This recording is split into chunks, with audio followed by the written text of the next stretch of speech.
네, 코로나19 확산 초기에 북한은 전 세계에서 가장 먼저 국경에 문을 걸어 잠갔습니다.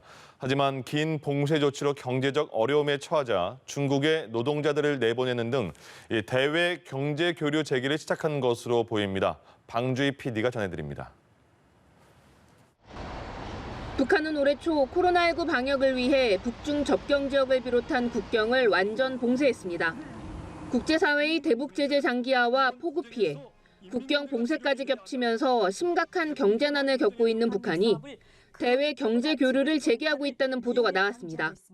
일본 마이니치 신문은 북중 무역 관계자를 인용해 북한이 이달부터 남포 등 세계 항구에서 화물선을 받아들이기 시작했고 다음 달에는 철도 화물 수송도 허가한다고 전했습니다. 중국 옌벤 조선족 자치주 훈춘시에는 열흘간 격리 조건으로 중국에 새로 입국하는 북한 노동자가 많게는 하루 200명에 달할 때도 있는 것으로 알려졌습니다. 마이니치 신문은 대형 의류 공장이나 결혼식장, 식당 등에 많은 북한 노동자가 일하고 있다면서 훈춘시 내 북한 노동자가 10,000명 이상이라고 전했습니다. 유엔 안전보장이사회 결의안에 따르면 각 회원국은 북한 노동자들을 지난해 말까지 북한으로 돌려보냈어야 하고 새로운 노동자 파견도 받을 수 없습니다. 하지만 지난달 공개된 안보리 대북제재위원회 보고서를 보면 북한의 IT 기술자들이 제재를 피하기 위해 다른 나라 국적을 사용해 근무하는 것으로 나타났습니다.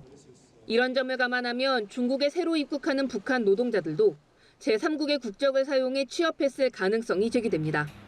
마이니치 신문은 중국 측이 노동 비자가 아닌 다른 비자로 북한 노동자를 수용했을 가능성도 있다고 분석했습니다. 중국과 북한 모두 대북 제재 위반의 위험성을 알고 있지만 양국 모두 코로나19로 인한 경제 침체에서 빨리 벗어나길 원하고 있다는 겁니다. 연합뉴스TV 방주입니다.